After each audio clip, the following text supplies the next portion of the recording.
Our next friend is Dmitri. And ooh, astrophotography. Ooh.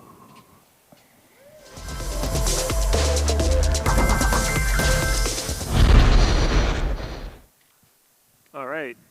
You guys get to deal with what I deal with every day is that the sky is blown out and you can't see the stars. So this is actually a beautiful Milky Way shot, and you get the city view. But I have a hobby, astrophotography. It is one of my favorite hobbies, but it's weird because you go out at night and you just sit there for hours on end. And I want to share with most of you, pretty stars, and with some of you, the actual techniques behind going out and capturing pictures like this. So basic's pretty simple. You have only a couple things to play with. Available light is the first one. So things that are bright actually give off a lot of light. We don't have that in astrophotography. But you can play with exposure, and the full moon is bright. So this is actually 2 a.m., and you get too much light sometimes. You're also balancing exposure, like I said, so the longer you look, the more you get. So I think this is like 150 seconds exposure. So this is looking at a galaxy or cluster called the Seven Sisters. It's bothered me forever. If you look at it directly, it disappears. If you look at it out of the corner of your eye, because of how your retina works, you actually start seeing it. And once I actually captured it, it was really cool. It's got nice hues, which you guys can barely see. Again, city view, I get the beautiful center view. And of course, distance. Things are far away, and they look small, so you need some way to deal with that. You balance all three, you get beautiful pictures. So different types of astrophotography. So wide angle, this is what you can do with your cell phone, with a regular camera. You get Milky Way shots, you get sunset, that type of stuff. Deep sky, nebula, for the most part, so very, very far away outside of the Milky Way. And then there's planetary. The factor of magnification between each one of these shots is about a factor of 10, so you need different equipment for each one. The equipment what it does, we have aperture, so capture more photons per second. You need a bigger hole to do that. So the bigger your equipment is, the more light you can get. You get another benefit from stability and tracking. So let's say you want to look at a certain spot for a while. The Earth moves. It moves around the sun. It moves around its own axis. So if you stare at one spot for too long, you don't actually do that. Make some cool shots that, oh wow, you guys have full black. Oh, that is unfortunate. City view, amazing. So I'll skip through the ones you can't see, but once you look far away, you can also see things that are far away, and you can get nebulae. Wow, this is blown out. I'll look this way to see which ones we can skip over. To get the shot, you plan it out, pick a spot where it's going to be dark, pray for clear skies. And in fact, that's actually a sign-off on most astrophotography forums, is at the end of the thing, like, there's live long and prosper. For astrophotography, it's clear skies. It's a nice greeting.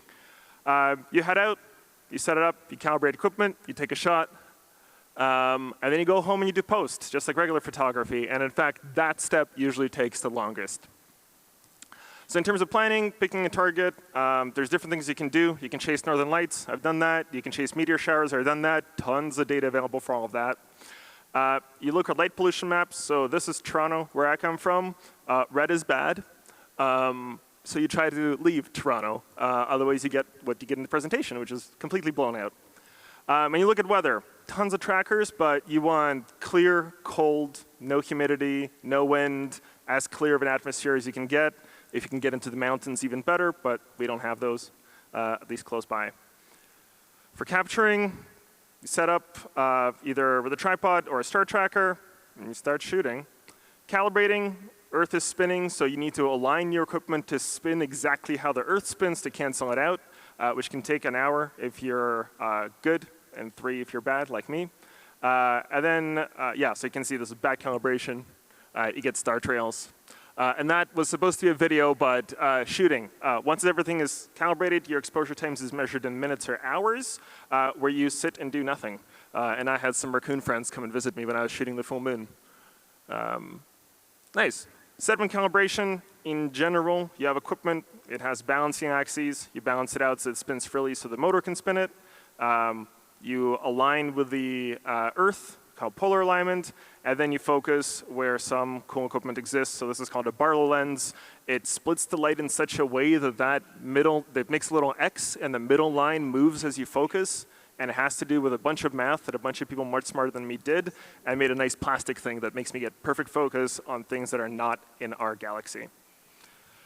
Post is a lot of fun. You can do the typical things in Photoshop. So this is the lunar eclipse, single shot, single processing. Video is best of planetary. You take 1 million frames from a very high FPS video and you collapse them all into one using a bunch of math. Or you do multiple exposure, which I have never successfully done yet, so I have no pictures of it. I only have singles so far. Video I'm going to skip through, but in general, there's a lot of math that a lot of people put into really interesting programs that churns through the algorithms and gets you a nice image in the end. I started with a cheap just tripod and a Canon, went up to better equipment and started traveling for astrophotography. So I went to Iceland, for example, and then I made a dedicated hobby when I bought my own star tracker. And just like the magnifications in the first slide, the price between these things is also roughly a factor of 10. And yeah, I have some fun projects that I can show you. So I went to Iceland to chase the northern lights. That was fun. I almost broke my nose. We stayed in a Red Cross shelter because we were snowed out. Weird trip. This is the other view, other direction. I did a full moon project and a lunar eclipse, which was a ton of fun, and the solar eclipse. And it was a lot of fun. This is a really fun hobby. Thanks for sharing it with me. And this is my favorite shot of Andromeda.